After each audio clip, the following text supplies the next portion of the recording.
नमस्कार. आज मी तुमच्यासाठी घेऊन आले एक खास पौष्टिक आणि घरगुती हिवाळा रेसिपी, अख्ख्या हिरव्या मुगाचे लाडू. या लाडूमध्ये मी वापरले आहेत ड्रायफ्रूट्स, नैसर्गिक गूळ आणि ताकद देणारा डिंक, म्हणजे चवही आणि आरोग्यही एकत्र. हे लाडू पोटाला हलके, शरीराला ऊर्जा देणारे आणि विशेषतः हिवाळ्यासाठी खूपच फायदेशीर आहेत. हे लाडू लहान मुलांपासून मोठ्यांपर्यंत सर्वांसाठी खूपच छान आहेत. रोज एक लाडू सकाळी खाल्ला की दिवसभर एनर्जी टिकून राहते. चला तर मग असे अख्ख्या मुगाचे लाडू कसे बनवायचे ते पाहूयात. सर्वात आधी मी गॅसवर कढई ठेवली आहे. कढई छान तापली की त्यावरती लो फ्लेमवरती 2 ते 3 चमचे खसखस भाजून घ्यायची आहे. खसखस पटकन भाजली जाते. त्यानंतर कढईमध्ये 2 वाट्या अख्खे हिरवे मूग घेतलेले आहेत आणि हे हिरवे मूग जे आहेत ते सुद्धा आपण लो फ्लेमवरती खरपूस असे भाजून घेणार आहोत. भाजत असताना करपून द्यायचे नाही आहेत, त्यासाठी लो फ्लेमवरतीच आपण हे मूग ते भाजून घ्यायचे आहेत. आता हे लाडू जे आहेत ते प्रोटीनचा उत्तम स्रोत आहेत, त्यामुळे स्नायू मजबूत होतात आणि थकवा कमी होतो. एनर्जीही दिवसभर तुमची टिकून राहते. हिरवा मूग जो आहे तो पोटाला हलका असतो, त्यामुळे गॅस, जडपणा आणि ॲसिडिटी यांना आळा बसतो. रोज एक लाडू खाल्ला की मग पोट शांत राहतं. डिंकामुळे तर ताकद आणि उष्णता मिळते, त्यामुळे सांधेदुखी, कंबरदुखी कमी करायला मदत मिळते. गूळ म्हणजे नैसर्गिक आयर्नच आहे. हिमोग्लोबिन त्यामुळे वाढतं आणि शरीर डिटॉक्स ठेवायला गूळ मदत करतं. ड्रायफ्रूटमुळे स्मरणशक्ती वाढते आणि हृदयही मजबूत राहतं, त्यामुळे आपण या लाडूमध्ये ड्रायफ्रूटचा वापर केलेला आहे. रोज एक हा लाडू खाल्ला तर इम्युनिटीसुद्धा वाढते. रोगप्रतिकारक शक्ती वाढवणारासुद्धा हा लाडू आपण आज बनवतो आहे. असे भरपूर फायदे आहेत या अख्ख्या हिरव्या मुगाचे. रोज एक तुम्ही जर लाडू खाल्ला तर तुम्हाला छान दिवसभर एनर्जी टिकून राहील आणि काम करताना थकवा जाणवणार नाही. हे पहा, अशा प्रकारे खरपूस असे भाजून झाले की हे अख्खे हिरवे मूग जे आहेत ते कढईतून काढून घेऊया. आता कढईमध्ये 1 चमचाभर तूप घ्यायचं आहे. त्यानंतर 1 वाटी यामध्ये ड्रायफ्रूट्स घालायचे आहेत. इथे मी काजू, बदाम आणि अक्रोड घेतलेले आहेत. तुम्ही इथे तुमच्या आवडीनुसार ड्रायफ्रूट्स ॲड करू शकता. मगज बी, भोपळ्याच्या बिया, सूर्यफुलाच्या बिया जरी घेतल्या तरी चालतील.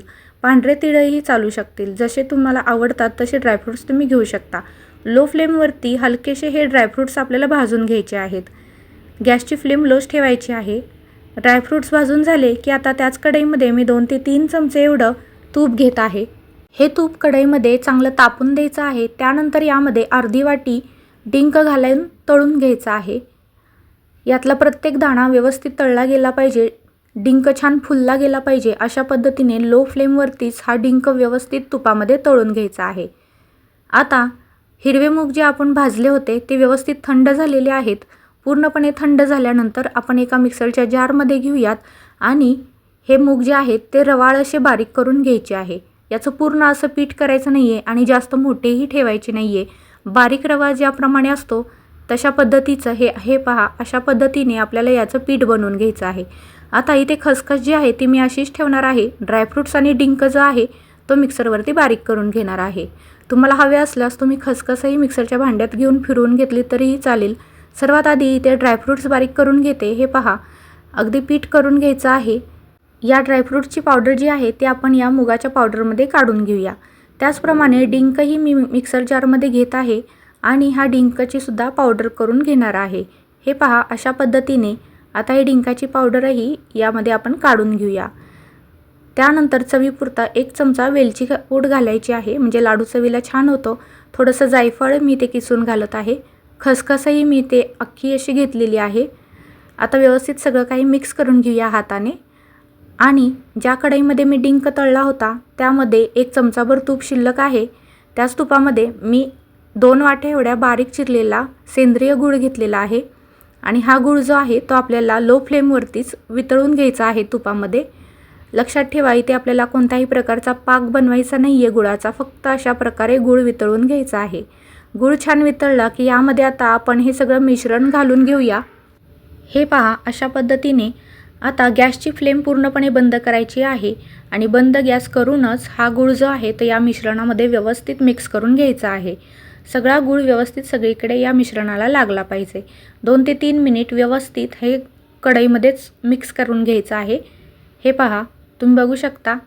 आता हे मिश्रण जे आहे ते एका प्लेटमध्ये काढून घेऊया. पुन्हा एकदा व्यवस्थित हाताने मिक्स करून घ्यायचा आहे.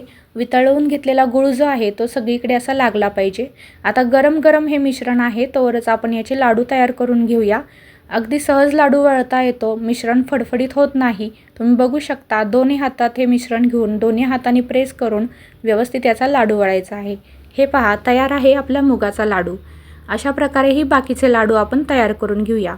गरम गरम मिश्रण असताना लाडू व्यवस्थित वळले जातात. जर तुमचं मिश्रण फडफडीत असं झालं थोड्या वेळाने, जसं थंड होईल तसं, तर मग तुम्ही 2 ते 3 चमचे तूप घ्या आणि व्यवस्थित गरम करून पुन्हा या मिश्रणामध्ये मिक्स करा आणि त्याचे लाडू तयार करा.